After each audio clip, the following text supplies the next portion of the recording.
2 Timóteo 3, versículos 6 e 7. O texto diz assim: Pois entre estes se encontram os que penetram sorrateiramente nas casas e conseguem cativar mulherinhas sobrecarregadas de pecados, conduzidas de várias paixões, que aprendem sempre e jamais podem chegar ao conhecimento da verdade. Eu quero falar alguns minutos sobre esse texto com vocês, porque nós estamos avançando na história da humanidade. Estamos caminhando, indo para frente na história da humanidade. É óbvio, isso é lógico, isso é evidente. E quando nós recordamos isso, essa obviedade, com uma intensidade maior, nós devemos lembrar que nós estamos vivendo os últimos dias. 2018 faz parte dos últimos dias. E como nós sabemos isso? Como nós podemos afirmar que 2018 faz parte dos últimos dias? Bem, se os irmãos olharem o primeiro versículo desse capítulo, os irmãos verão essa expressão presente no versículo 1, que diz assim: Sabe, porém, isto, nos últimos dias sobrevirão tempos difíceis. E depois que o apóstolo Paulo fala que sobrevirão tempos difíceis, ele explica por quê. Ele diz: pois os homens serão. Ele continua falando dos últimos dias, apontando como as coisas seriam. E vejam o que ele diz, vejam como ele descreve os homens dos últimos dias.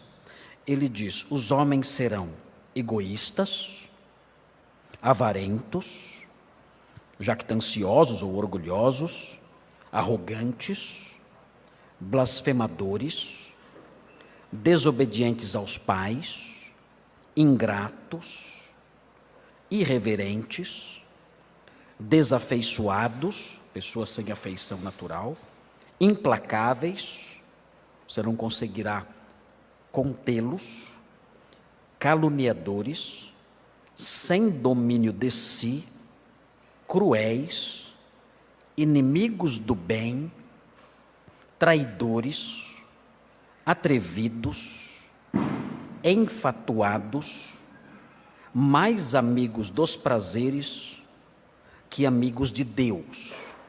Nós não vemos aqui uma evolução da humanidade.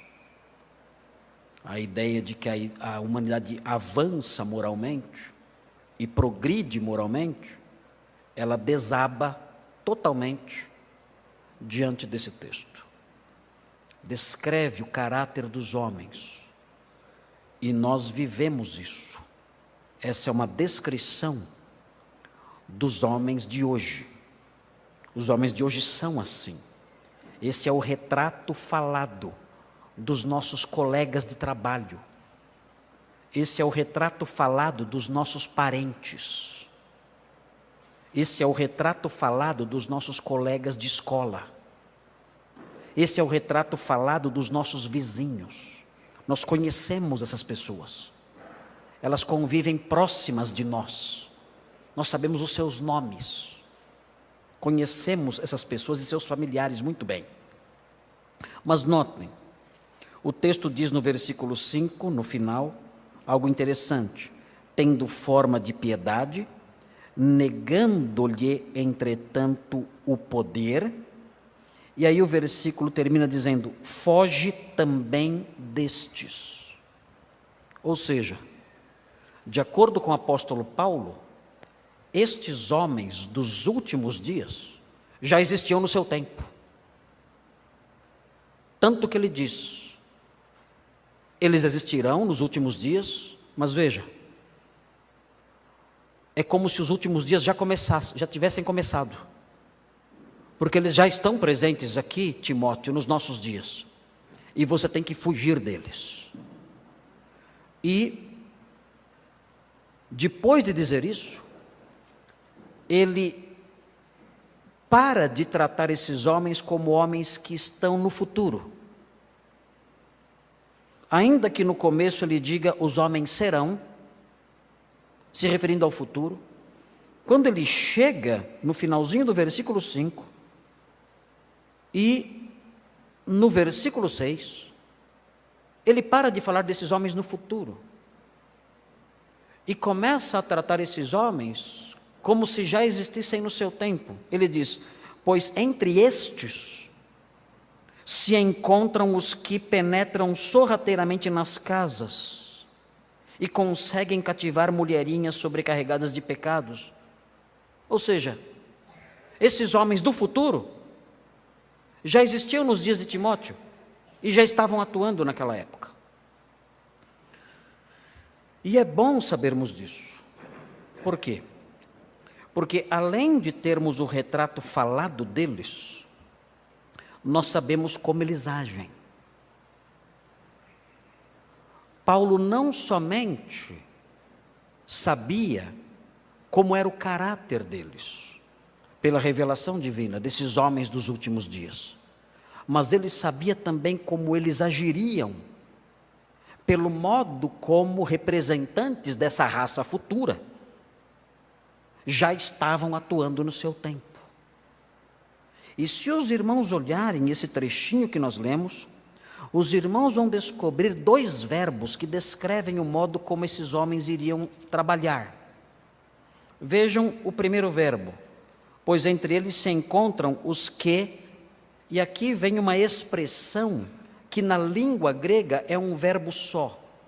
Eles penetram sorrateiramente. Nós não temos um verbo na nossa língua que transmita a ideia presente nessas duas palavras.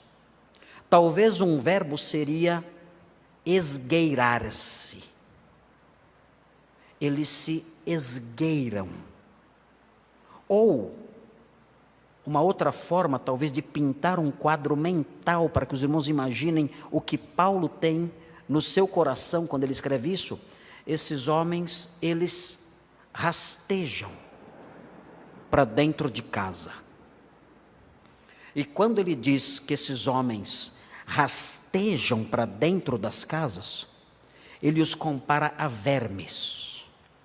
São vermes rastejantes, que de modo sutil, silencioso,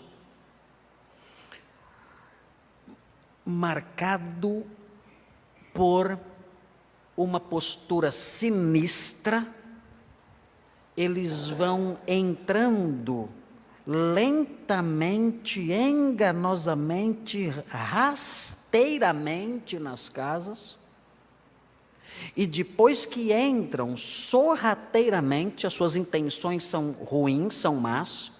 Quando o texto fala que eles penetram sorrateiramente nas casas, isso significa que eles têm intenções malignas que eles escondem, mas o alvo é entrar na sua casa. Esses homens querem entrar na sua casa. Eles fazem isso ainda hoje, faziam no passado e agora nos últimos dias continuam fazendo. Eles entram sorrateiramente, eles vão se esgueirando e conseguem entrar na sua casa.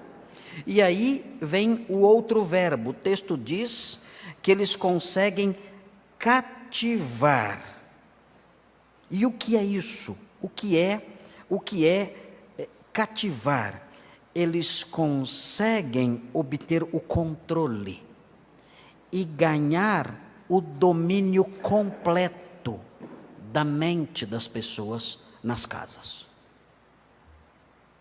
Eles entram sutilmente, como amigos, como líderes religiosos, como pessoas bem intencionadas, e eles conseguem ganhar a mente das pessoas e dominar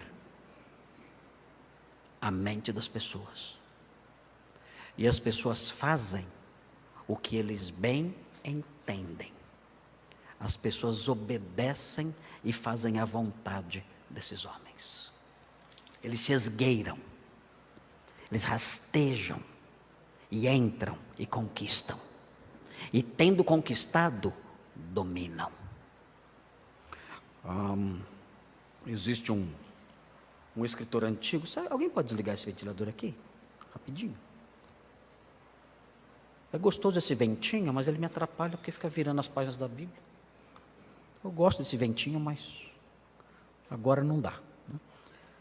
Existe um escritor antigo chamado Irineu de Leão.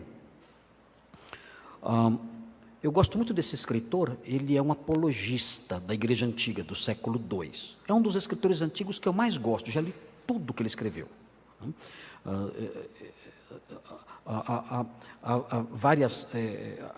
Ele escreveu 2 livros. Um deles é composto de várias seções. E é muito interessante ver como ele lida com as heresias do seu tempo. Ele escreveu um livro chamado Contra as Heresias. E ele fala que no seu tempo, esses homens, que já existiam nos tempos de Timóteo, de Paulo, esses homens atuavam na Gália, na atual França. E ele conta a história interessante de um líder desses falsos mestres e pastores. Era um falso mestre chamado Marcos. Eu não concordo muito com esse nome dele, não acho muito bom. Ele chama Marcos, né? Mas é o nome dele.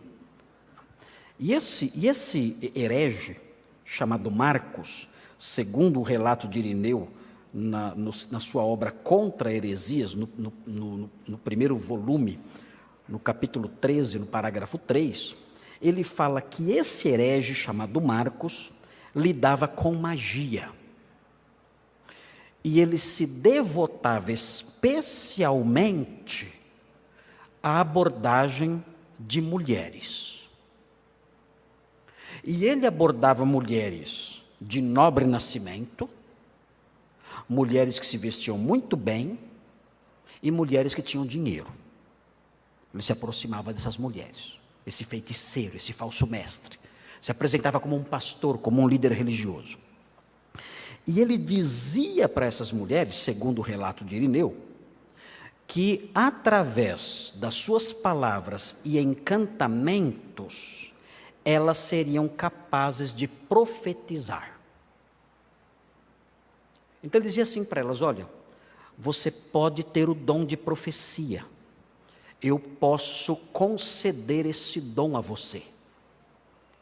E aquela mulher então ficava impressionada com isso, ela queria ter o dom de profecia. As pessoas, muita gente, especialmente do contexto evangélico, quer ter o dom de profecia, quer profetizar, e essas mulheres então se sentiam atraídas por essa proposta do Marcos. Então veja o que aconteceu.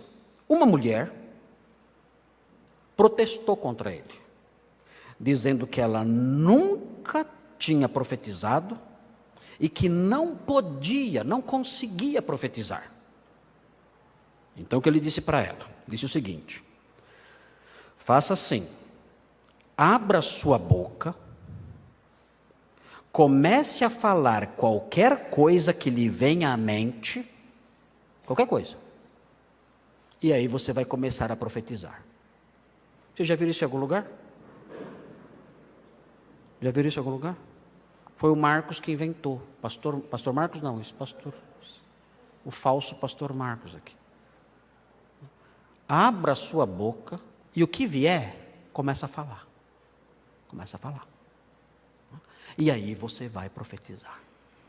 Essa mulher seguiu o conselho e começou a falar o que vinha na cabeça, o que dava na telha, como diziam os jovens aí, né? Os jovens falam ainda isso, dava na telha? Não, eu falava quando era jovem, né? Começaram a falar o que dava na telha, e ela começou, estou profetizando. E ela ficou tão impressionada com isso, com o dom que ela recebeu de profetizar, que ela deu uma grande fortuna para esse falso mestre, e não somente isso. Ele conseguiu fazer com que ela compartilhasse com ele não somente o dinheiro que ela tinha, mas ele conseguiu convencê-la também a partilhar o corpo dela com ele. dizendo para ela: olha, se você se unir a mim, se nós formos um só, nós teremos uma força maior. E ela então começou a ter relações com esse homem. E Irineu descreve isso como uma das práticas comuns daqueles dias dos falsos mestres. Algo que se encaixa perfeitamente nesse texto. Esse falso mestre, ele entrou sorrateiramente na casa, com palavras bonitas, com promessas bonitas, conseguiu cativar aquela mulher, com promessas religiosas, e obteve no final favores financeiros e favores sexuais dela. Isso acontece hoje da mesma forma. O que esse falso pastor Marcos fez é feito hoje em dia por muitos falsos mestres por aí afora. Mas o que é curioso notar não é somente os verbos que descrevem o modo de agir desse homem, mas o que é curioso notar também é o perfil das suas vítimas. As vítimas desses homens têm um perfil bem desenhadinho nesse texto. E eu vou enunciar os traços desse perfil para os irmãos, para que os irmãos avaliem suas vidas, e se perceberem que tem algum desses traços na sua vida, por favor, tenham por propósito, nesse ano que está se iniciando, apagar esse traço da sua vida, depressa. Porque os traços que eu vou mencionar aqui são os traços das vítimas dos falsos mestres. Todo falso mestre tem sucesso com as pessoas que eu vou descrever aqui, à luz do texto que está diante de nós. O texto que está diante de nós mostra um perfil da vítima. Como é a vítima? Ele mostra o perfil da vítima. E essa vítima tem 3 traços. O primeiro traço da vítima aparece aí logo no comecinho do versículo 6. O texto diz assim no versículo 6: pois entre estes se encontram os que penetram sorrateiramente nas casas e conseguem cativar mulherinhas. Mulherinhas. O que são mulherinhas? Uma mulher pequenininha, é isso? Existe uma conotação moral aqui. Quando o apóstolo Paulo usa a expressão mulherinha, ele não está falando do tamanho da mulher, se ela é grande ou pequena. Não é isso. Não está olhando a altura dela. Não está olhando o peso dela. As irmãs fiquem tranquilas quanto a isso. Não está olhando nem a altura nem o peso. Quando ele fala mulherinha, ele está se referindo a mulheres fracas, moralmente. Mulheres moralmente fracas. E o texto, além de dizer que elas são moralmente fracas, por meio dessa palavra, da palavra mulherinhas, diz que elas são sobrecarregadas de pecados. Significa que elas têm um fardo sobre elas. São várias camadas sobre elas, e várias camadas de pecados que estão ali e que são difíceis de serem removidas. São mulheres que estão esmagadas debaixo de pecado, pecado, pecado, pecado e mais pecado. Todo tipo de pecado. Imoralidades, pensamentos sujos, mentiras, calúnias, invejas, brigas, palavras duras, insubmissão. Todos os tipos de pecados, elas estão em cima delas. Elas cultivam essas coisas e não se livram dessas coisas. Elas estão sobrecarregadas. Nós temos aqui o perfil não só da mulher que é vítima desses homens. Nós temos aqui o perfil da pessoa que é vítima desses homens. Por quê? Porque o pecado anula a capacidade de discernimento espiritual. O pecado estupidifica a pessoa. O pecado coloca uma barreira mental na pessoa. Ela não consegue mais ter discernimento do que é verdadeiro e do que é falso.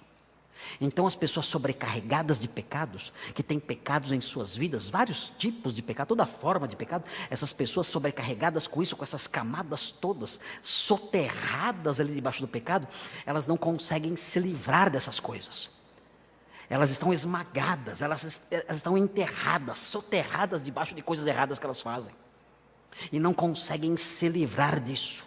E vivendo dessa forma, debaixo do pecado, assim, dessa maneira tão terrível, a sua mente é como que entorpecida. O pecado faz isso, entorpece a mente. Anestesia o senso de discernimento da pessoa.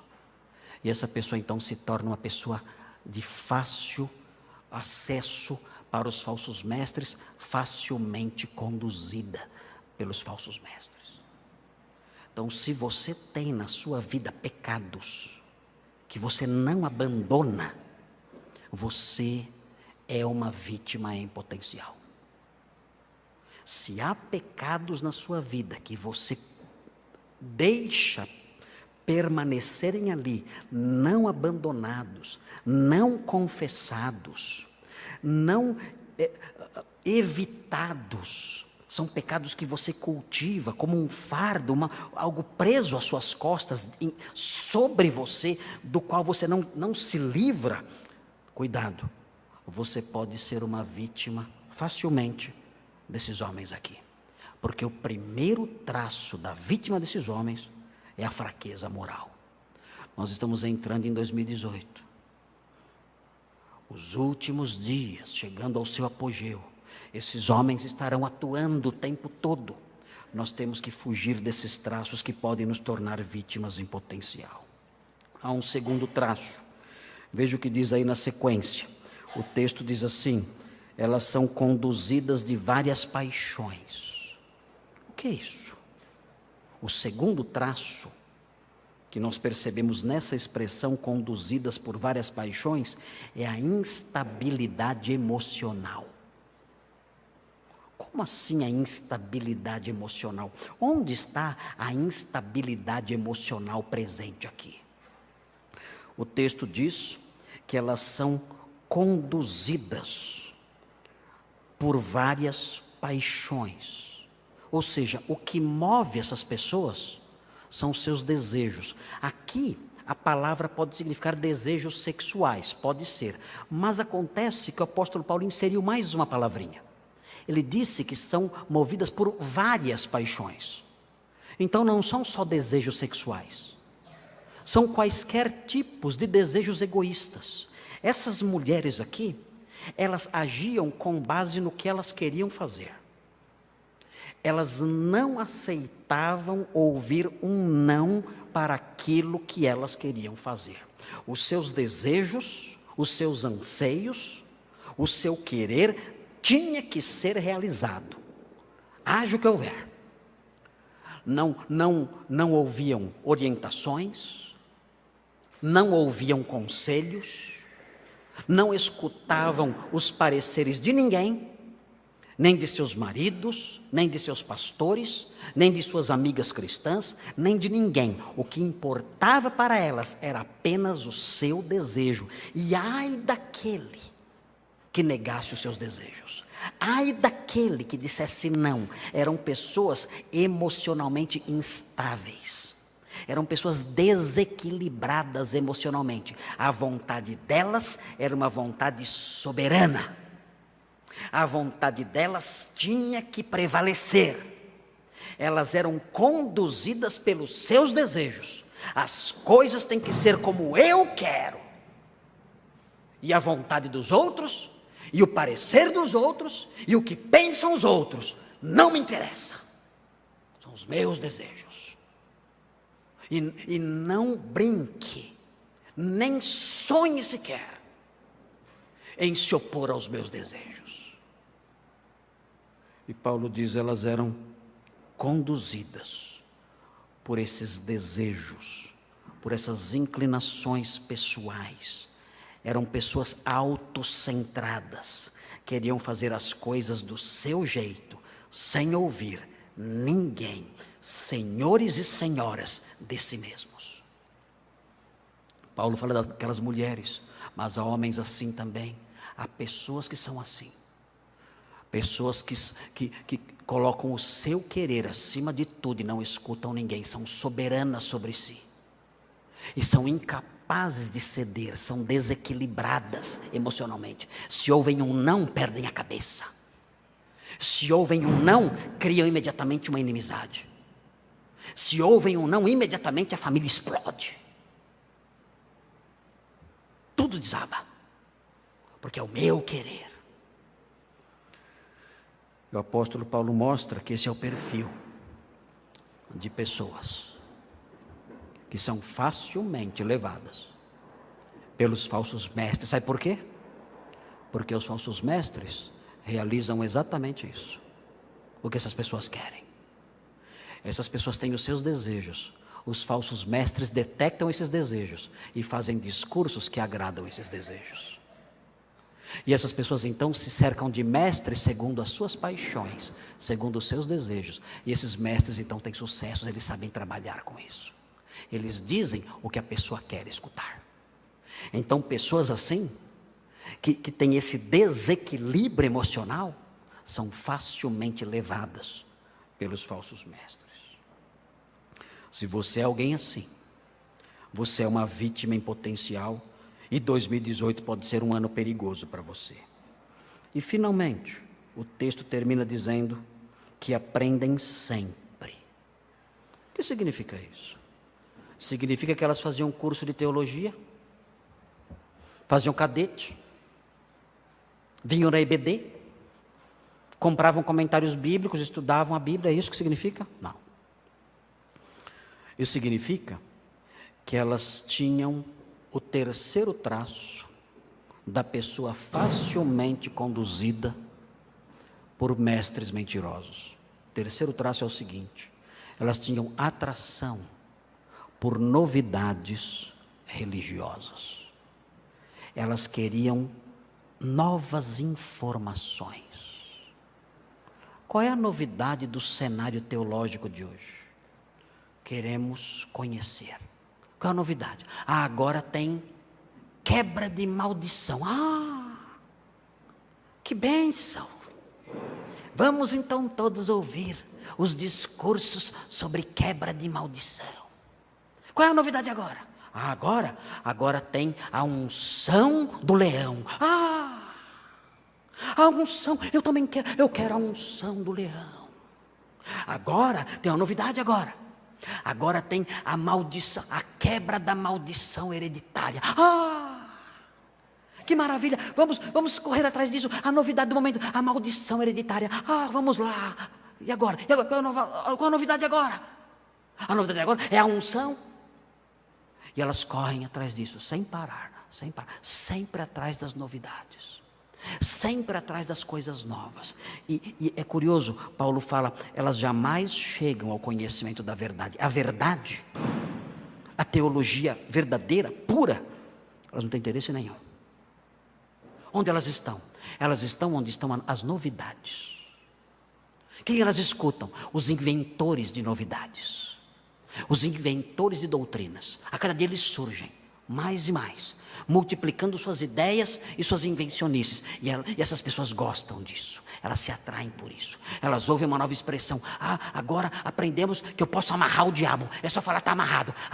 Vamos colocar isso em prática. E começam a colocar isso em prática. É a novidade do momento. Sempre atrás de informações. Sempre atrás de aprender algo novo. Sempre atrás de uma novidade. Sempre. E Paulo diz, esse é o traço das vítimas dos falsos mestres. Essas pessoas correm atrás disso tudo, aprendem tudo isso e nunca aprendem a verdade, nunca. E assim então o apóstolo Paulo mostra o retrato da vítima do falso mestre, da vítima dos homens maus dos últimos dias. Ele diz, são pessoas fracas moralmente. São pessoas que têm pecados em sua vida e não abandonam esses pecados. Estão lá. E por isso são vítimas fáceis dos falsos mestres. São pessoas que têm instabilidade emocional. São pessoas desequilibradas.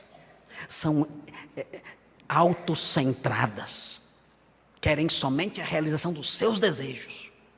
E com isso, são vítimas fáceis dos falsos mestres que apresentam um discurso que elas querem ouvir. E são pessoas atraídas por novidades religiosas. Essas pessoas, com esses 3 traços, formam o perfil das vítimas dos perversos nos últimos dias.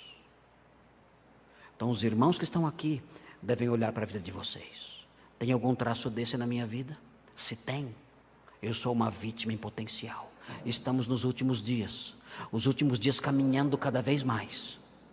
Estamos avançando nos últimos dias.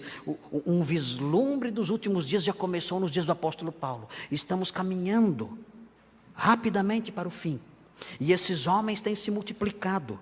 Esses mentirosos têm se multiplicado a cada dia. O perfil deles está aqui, nós podemos conhecê-los. Eles estão presentes aí em toda parte. E o texto mostra como são as vítimas deles. E se você tiver um desses traços, você pode ser a próxima vítima. Em 2018, você pode ter muitos alvos. Eu quero sair do aluguel. Quero ser promovido. Quero conquistar um novo grau de formação acadêmica. Quero me casar. Quero ter filhos. Quero comprar um carro. Ótimo. São planos excelentes. Deus abençoe e conceda tudo isso a vocês. Mas um dos alvos que você deve ter é, caso você tenha um desses traços, se livrar dele hoje. Nós vamos celebrar a ceia do Senhor agora. Você pode dizer ao Senhor: Senhor, eu sou uma pessoa com fraquezas morais. Eu sou uma vítima em potencial. Senhor, eu sou uma pessoa instável, desequilibrada emocionalmente. Eu quero só os meus desejos. Me ajude, eu sou uma vítima em potencial. Senhor, eu sou alguém atraído por essas novidades que há por aí. Eu sou uma vítima em potencial, me ajuda, perdoa-me. O Senhor então perdoará você e ouvirá o seu propósito e livrará você desse traço, livrando você automaticamente dos perigos dos homens maus. Vamos orar pedindo que o Senhor nos ajude. Senhor Deus, abençoa nossa igreja. Vivemos nos últimos dias, homens maus nos cercam, e nós aprendemos nesse texto qual o perfil das vítimas. Pedimos que o Senhor nos ajude, para que nós não tenhamos nenhum desses traços, que nós não tenhamos, ó Deus, fraqueza moral, instabilidade, desequilíbrio emocional, atração por novidades religiosas, teológicas, doutrinárias, nada disso. Que fujamos dessas coisas, para que sejamos crentes maduros, sólidos, firmes, e não caiamos nas malhas desses homens perversos que destroem vidas, casas, famílias, futuros, que nos mantenhamos longe dessas pessoas. Ajuda-nos nisso. 2018 está chegando. São dias maus, são os últimos dias. E sabemos que essas pessoas perversas têm se multiplicado. Ó Deus, livra-nos do perfil de suas vítimas, para que nos mantenhamos firmes no meio de uma geração pervertida e corrupta. Nós pedimos isso em nome de Jesus. Amém.